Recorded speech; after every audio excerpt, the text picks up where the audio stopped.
ஒரு கதை எல்லா மொழியிலும் வெற்றி பெறுகிறது என்றால் அந்த கதைக்கான வலு அது குடும்பம் சார்ந்ததாக எல்லோர் வாழ்விலும் வரக்கூடியதாக இருக்கும்.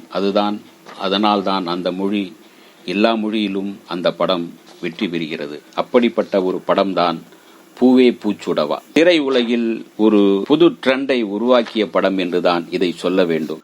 ஒரு பாட்டிக்கும் பேத்திக்குமான உறவை நெஞ்சை தொடும் வகையில் கவிதையாக செல்லுலாய்டில் வடித்த மலையாள படம் பாசில் இயக்கிய நோக்கத்தே தூரத்து கண்ணும் நட்டு. நதியா அறிமுகமான இந்த மாறுபட்ட மலையாள படம் பெரும் வெற்றி பெறவே அவரையே வைத்து தமிழில் பூவே பூச்சுடவா என்ற பெயரில் இயக்கினார் பாசில். இந்த படத்தின் மூலமாக தான் மலையாளத்திலும் தமிழிலும் நதியா அறிமுகமானார். காதல் காட்சிகள், டூயட் பாடல்கள், சண்டை காட்சிகள் என்று எந்த மசாலாவும் இல்லாவிட்டாலும் குடும்பத்தில் உள்ள எல்லோரும் அமர்ந்து பார்க்கும் வகையில் ஒரு நல்ல படத்தை தரமான முறையில் தந்தால் அது மாபெரும் வெற்றி படமாக அமையும் என்று நிரூபித்த படம் பூவே பூச்சுடவா. சினிமா நடிகைக்குரிய கவர்ச்சி சட்டில்லாமல் அடுத்த வீட்டு பெண் தோற்றத்தில் இருந்த ஒரு புதுமுகம் நதியாவும் அவரது யதார்த்தமான நடிப்பும் படத்துக்கு மிகப்பெரிய பிளஸ் பாயிண்டாக அமைந்தது. நாட்டிய பேரொளி பத்மினி நீண்ட இடைவெளிக்கு பிறகு நடித்த படம், அதுவும் பாட்டி வேடத்தில் வலுவான கதாபாத்திரத்தில் நடித்த படம், நடிப்பில் அசத்திய படம் பூவே பூச்சுடவா. அந்த காலத்தில் பூவே பூச்சுடவா படத்தின் நதியாவின் சிகை அலங்காரம் பெண்களால் வெகுவாக ரசிக்கப்பட்டதுடன் நதியா கொண்டை என்ற பேஷனும் சிறிது காலம் தமிழ்நாட்டில் பிரபலமாக இருந்தது. திரைக்கு முன்னால் தோன்றியவர்கள் Padmini, Nadhiya, Sukumari, S V. Sekhar, Jaishankar, V K. Ramasamy, Charlie, K K. Soundar. Poove Poochudava படத்தின் கதை சுருக்கம் என்ன? வாருங்கள் பார்ப்போம். மல்லிகை பந்தல் என்ற ஊரில் பூங்காவனத்தம்மா என்ற வயதான பெண்மணி தனியே வசித்து வருகிறாள். இந்த ஊரில் வசிக்கும் சிறுவர்கள் பூங்காவனத்தம்மா வீட்டின் அழைப்பு மணியை, காலிங் பெல்லை ஒலிக்க செய்து ஓடிவிடுவதும், கதவை திறந்து பார்க்கும் சிறுவர்களை பார்த்து எரிச்சல் அடைவதும் அவ்வப்போது நடக்கும் செயல்.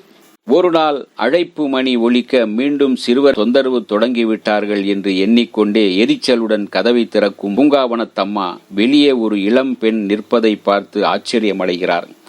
தனது பெயர் சுந்தரி என்றும் தான் பூங்காவனத்தம்மாவின் பேத்தி என்றும் சொல்லி அறிமுகமாகிறாள் அந்த பெண். தன் பேத்தியை கண்டதும் மகிழ்ச்சியுடன் வரவேற்கும் பூங்காவனத்தம்மன் தயாராக இல்லை. துடுக்குத்தனமான இயல்பு கொண்ட சுந்தரி தன் பாட்டியை எரிச்சலடைய செய்த சிறுவர்களுடனோ சேர்ந்து கொண்டு ஆடி பாடி பொழுதை கழித்தபடி சந்தோஷமாக ஊரையே வலம் வருகிறாள். பாட்டியின் மனதில் இடம் பிடிக்க முயலும் சுந்தரி அவளின் முயற்சிகள் அனைத்தும் வீணாகின்றன. ஒரு நாள் இரவு பாட்டி சுந்தரியை வீட்டை விட்டு வெளியே போக சொல்கிறார். பின்னர் கோபம் குறைந்ததும் தான் ஏன் அவ்வாறு நடந்து கொண்டேன் என்ற காரணத்தை பூங்காவனத்தம்மாள் விவரிக்கின்றார். பூங்காவனத்தம்மாவுக்கு தனது ஒரே மகளை அவள் ஆசைப்பட்டவனுக்கே திருமணம் செய்து வைக்கின்றாள். ஒரே ஒரு நிபந்தனையுடன், அதாவது திருமணத்திற்கு பிறகு மகளும் மருமகனும் தன்னுடனே வசிக்க வேண்டும் என்பதுதான் அந்த நிபந்தனை. ஆனால் மருமகன் பூங்காவனத்தை தனியே விட்டுவிட்டு தன் மனைவியை அழைத்து கொண்டு வெளிநாடு சென்று விடுகின்றார். பூங்காவனத்தின் மகள் ஒரு பெண் குழந்தையை பெற்றதும் மரணத்தை தழுவ பேத்தியை தானே வளர்க்க நினைக்கும் அவரது முயற்சிகள் தோல்வியை தழுவுகின்றன.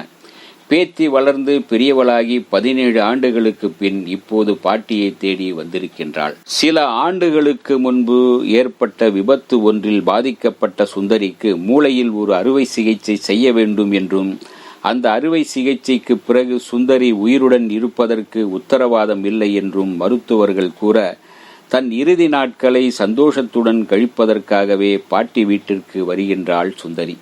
இறுதியில் இந்த தகவல் வெளியூரில் இருக்கும் சுந்தரியின் தந்தைக்கு தெரியவர அவர் மல்லிகை பந்தல் வந்து தன் சிகிச்சைக்காக மகளை அழைத்து செல்கிறார். சிகிச்சையில் குணமடைந்து பேத்தி நலமுடன் தன்னிடமே திரும்பி வருவாள் என்று நம்பிக்கையுடன் காத்திருக்கின்றாள் பூங்காவனத்தம்மாள். பேத்தி திரும்பி வந்தாளா? அழைப்பு மணி எப்போது ஒலிக்கும், எப்போது கதவு திறந்து தன் பேத்தியை வரவேற்பது என்று வாசலிலே காத்திருக்கின்றாள் பூங்காவன் தம்மாள். இதுதான் பூவே பூச்சுடவா படத்தின் கதை. இந்த வீடியோ உங்களுக்கு பிடிச்சிருந்தா லைக் பண்ணுங்க, ஷேர் பண்ணுங்க, கமெண்ட் பண்ணுங்க, சப்ஸ்கிரைப் பண்ணுங்க, மறக்காம பெல் ஐகானை கிளிக் பண்ணுங்க.